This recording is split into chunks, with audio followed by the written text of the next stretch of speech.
The Carlyle Group is a global alternative asset management group. In a nutshell, they buy and sell companies using private investors' money. The story of the Carlyle Group is the story of a new kind of capitalism emerging in America. We'll start the story with this guy, Frank Carlucci. He had served in a variety of government positions, but from 1987 to 1989, he was serving as the United States Secretary of Defense for Ronald Reagan.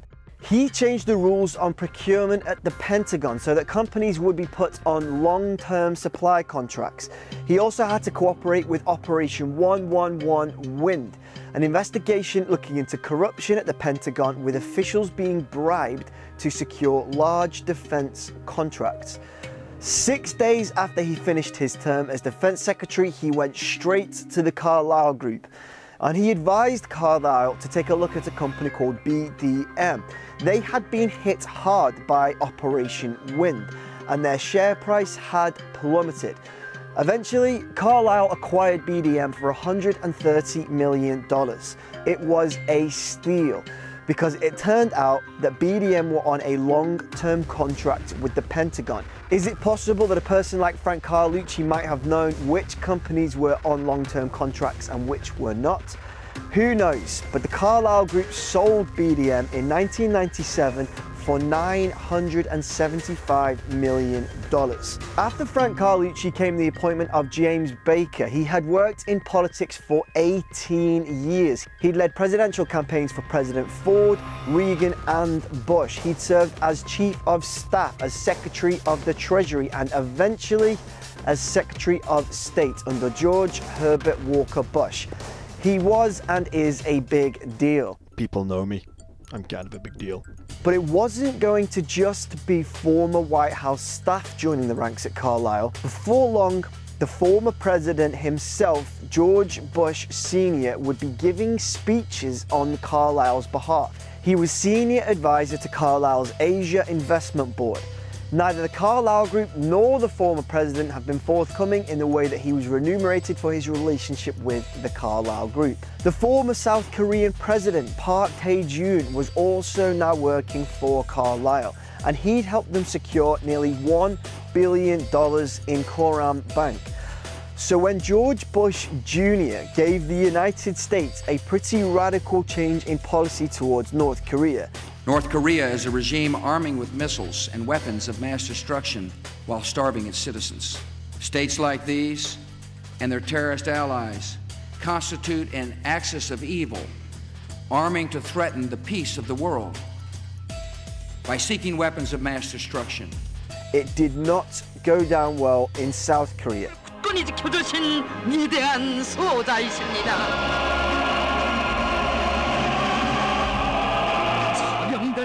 It caused a lot of tensions when the new policy provoked North Korea into doing what it does best, issuing threats. And threats and instability are not good for business. It was widely reported at the time that Daddy Bush, still acting in his role of Carlyle's Asia advisor, sent a strongly worded memo to his son through a former ambassador, and he argued that he should continue negotiations with North Korea. And sure enough, by July, the Secretary of State announced that talks with North Korea would resume. Perhaps it was simple fatherly advice. Nevertheless, it showed just how much influence Daddy Bush had over policy in the United States, whilst he worked for a private company profiting from decisions that government made. Send every available ambulance, everything you got to World Trade Center now. Before long, the Carlyle Group found themselves at the center of a huge controversy. On September the 11th, 2001, Carlyle were holding their annual investors' dinner in Washington, D.C. In attendance was James Baker, Frank Carlucci, and George Bush Sr., who left on the morning of the attacks. Also in attendance was a man by the name of Shafiq bin Laden, the half-brother of Osama bin Laden. And it was just 6 days later that George Bush Jr., the current president, would name Osama bin Laden as the prime suspect. There's an old poster out west, as I recall, that said, "Wanted, dead or alive." The bin Laden family maintained they had severed all contact with their estranged brother in 1991 when he lost his Saudi citizenship. But the connections between Bush Sr. and the bin Ladens through the Carlyle Group raised a few eyebrows in the United States at the time. Carlyle said that the bin Laden family had invested just $2 million. But other sources said the actual amount was much higher. The Wall Street Journal ran an article suggesting that Bush, Baker and Carlucci had all met with the bin Laden family at their headquarters in Jeddah on more than one occasion. And that in the ensuing war on terror, the bin Laden family might actually profit from the hunt for their own brother because of their investments in Carlyle.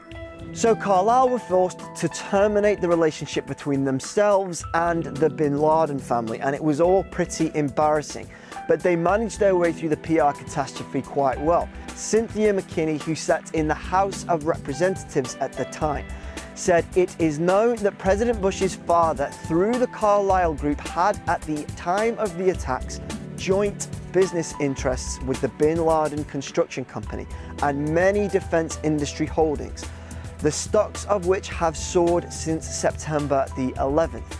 It all looked pretty damning on paper. The President of the United States was the son of George Bush Sr., who was involved in the work of the Carlyle Group, which managed investments from the bin Laden family, which looked set to profit from the war which was already being spoken about. Our war against terror is only beginning.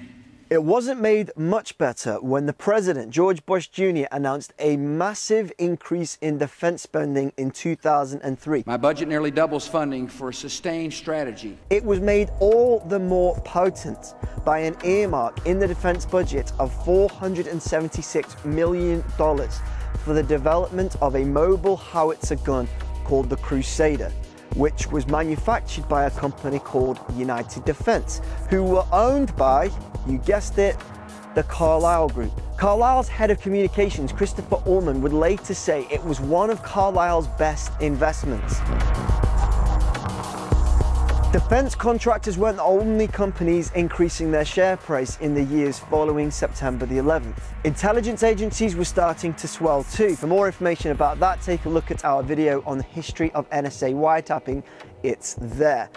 So in 2007, George Bush, as you guys know, would announce Mike McConnell as the Director of National Intelligence from his previous role at Booz Allen Hamilton. 1 year later, right in the middle of his term as Director of National Intelligence, the Carlyle Group made their move